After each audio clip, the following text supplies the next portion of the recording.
Yet another Charleston side interview for Sailing Anarchy. A pleasure to be able to do my own interviews in my own hometown, and a pleasure to be with this guy, Josh Hall. Veteran of round the world races, a third place winner of the BOC back in the day in 1990. Lost the boat out from under him once or twice? Just the once. Just the once. And has been a successful manager of a few top Open 60 programs. Josh, welcome to the Sailing Anarchy interview. Thank you very much. No problem. It's a pleasure to see you in my town. And you're here because this is the final stop, or the second final stop for the Portimao Global Ocean Race. That's right. This is the end of the fourth leg of a five-legged round the world race for these 40-footers. And after this, it goes back to Portimao. Back from here, they'll leave on the 31st of May, and 18-day crossing back to the final finish line for them in Portimao in Portugal. So tell us about the race. I know at the beginning actually, let's take a step back. Tell us about the genesis of the race.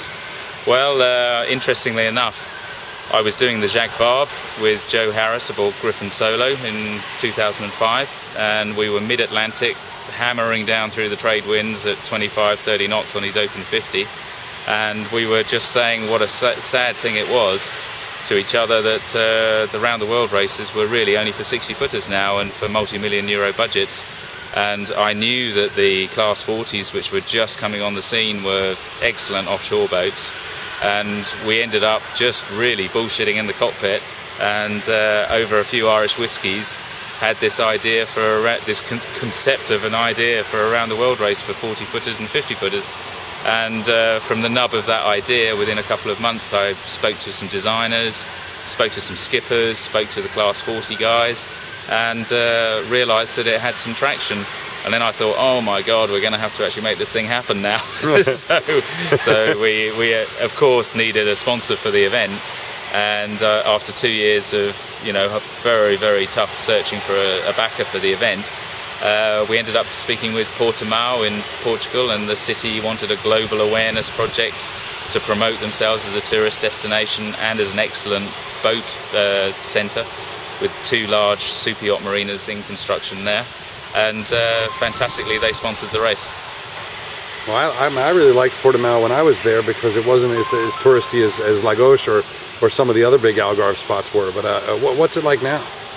Yeah, it still retains its very, very quintessential Algarve Portuguese flavour.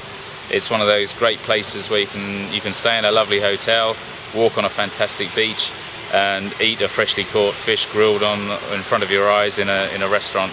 It's a beautiful place. It's kind of the capital city of the Algarve region, which is a very, very popular tourist area in Portugal, in Europe in fact.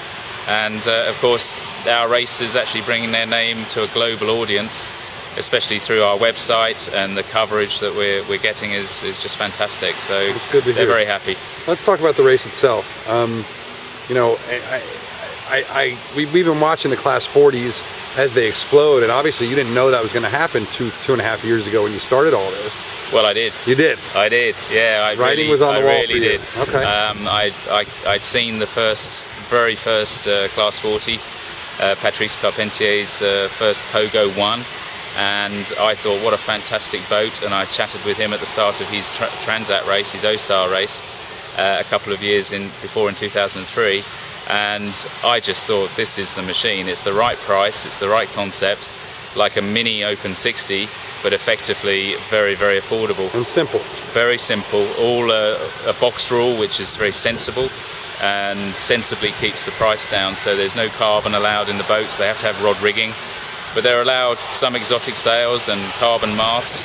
But really, it's the advent of the design technology for use of fiberglass and foam sandwich, which has actually enabled these boats to be built strong enough to do serious offshore racing. Well, and that's sort of one of the things that stood out to us about the race is, obviously you don't have the huge numbers that you would have hoped for, but it's its first year. But what stood out to us is that these guys raced through the Southern Ocean very close to each other, obviously pushing hard. Yeah. And they end up in where did they land in Brazil? In Ilhabela. In Ilhabela. They end up in Ilhabela, and there's nothing to be done. Oh, unbelievable! I mean, having spent all of my working life involved with Open 60s, and seeing the carnage that happens on my boat, let alone the other boats that I've been involved with and other skippers. And it's not just carnage, it's very, very expensive carnage. Yeah. And I'm a huge fan of Open 60s. I love them to death, and long may they go on developing. But there's a huge number of people who dream of racing around the world that are out there that there was no vehicle for them to do it on. There used to be with the BOC race. I used to race against people who brought their cruising boats with water ballast added to them. And we had a few sceptical people in the industry that thought these 40s were too small for the Southern Ocean.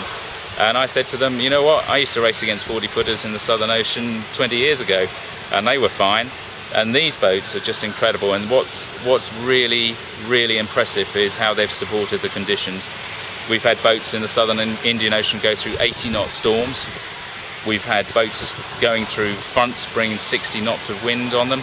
The Volvo fleet came pouring through our fleet on the approach to Cape Horn, and it was interesting that they were speaking to each other, the boats, and the Volvo guys were saying to our guys, well, we wouldn't want to be out here on our own on a 40-footer, and our guys are thinking, well, I wouldn't want to be out there on your boat either. That's great. But these are great sailors as well, and I think we're offering a platform for not just dreamers, but people who are fantastic offshore sailors who can now go to race around the world.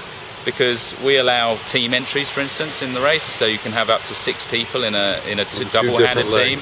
Between 6 guys, putting a boat in the round the world race for a net cost of 150,000 euros, it ain't bad.